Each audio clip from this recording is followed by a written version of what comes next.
विष्णु की जय, श्री हरि की जय।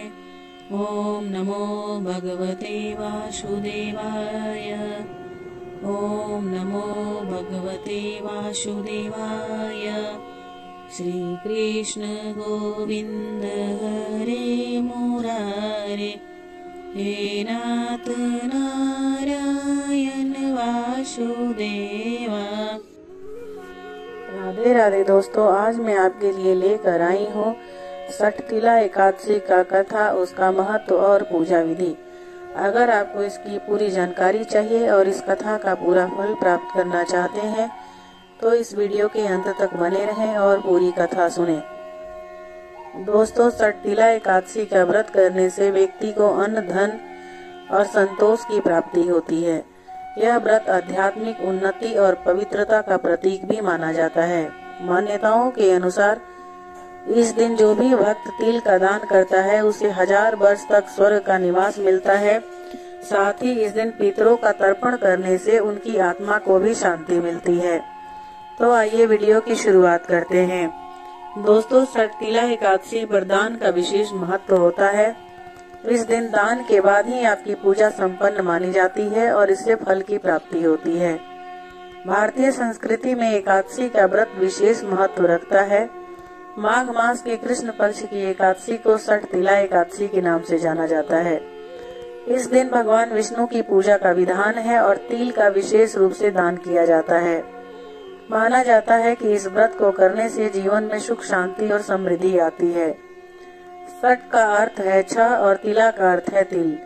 इस एकादशी में तिल का 6 प्रकार से उपयोग किया जाता है।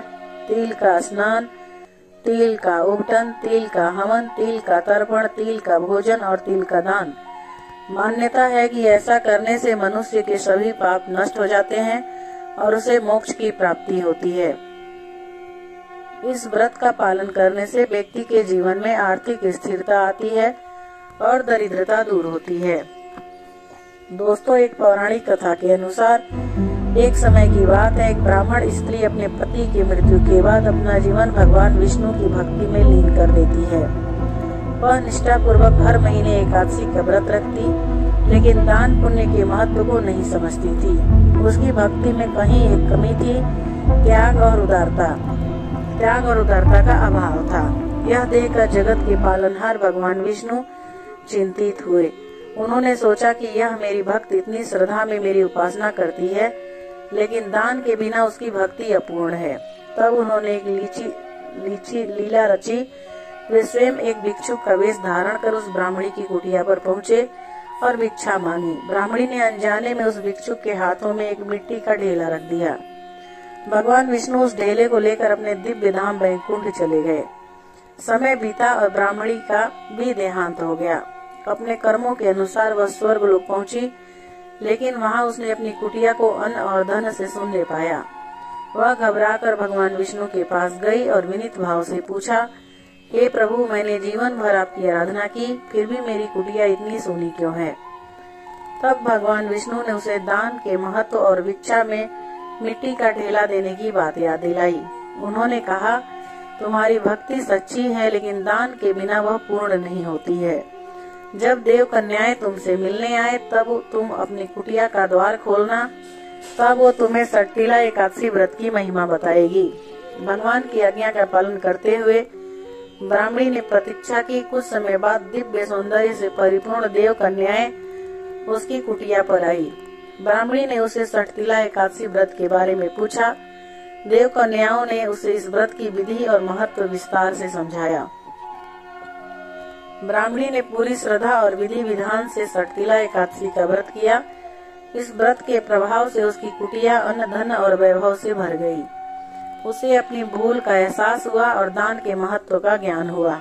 इस कथा से यह संदेश मिलता है दोस्तों, केवल भक्ति ही नहीं बल्कि दान पुण्य भी जीवन का अभिन्न अंग है।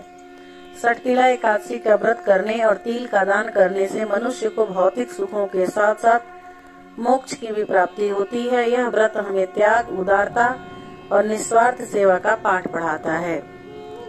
षटतिला एकादशी व्रत को करने से दरिद्रता और दुखों से छुटकारा मिलता है।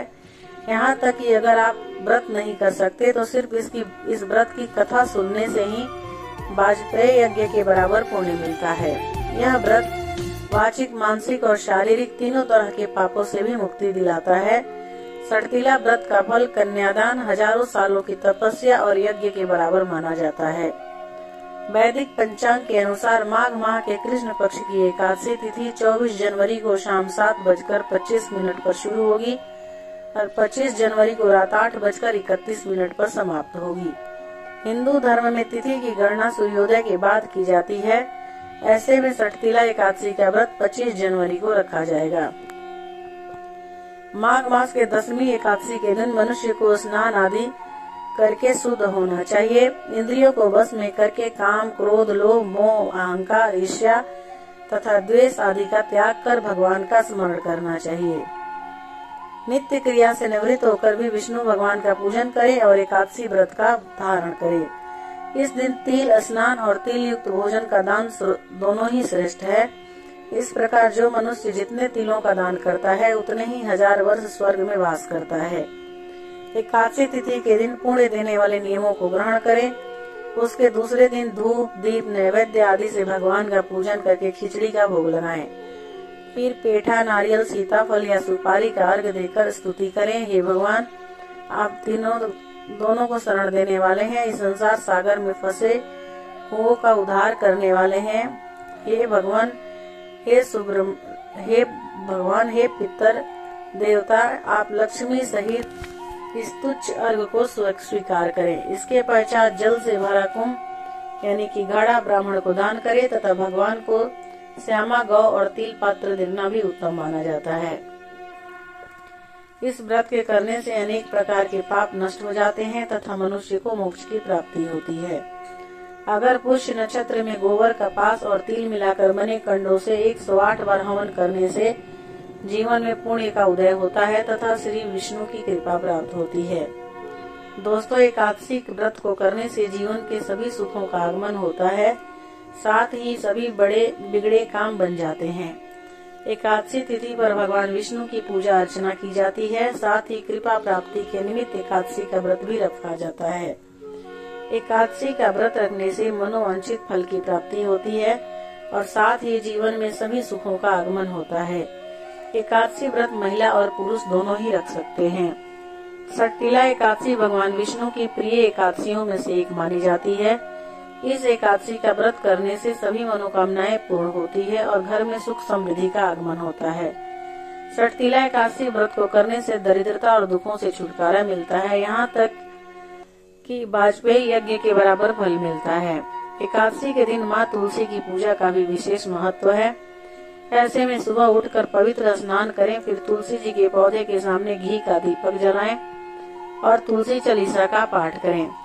ऐसा करने से अपार यश और धन की प्राप्ति होती है, साथ ही धन में बढ़ोतरी होती है। तो दोस्तों, सठतीला एकादशी की कथा, उसका महत्व और पूजा विधि आपको कैसी लगी मुझे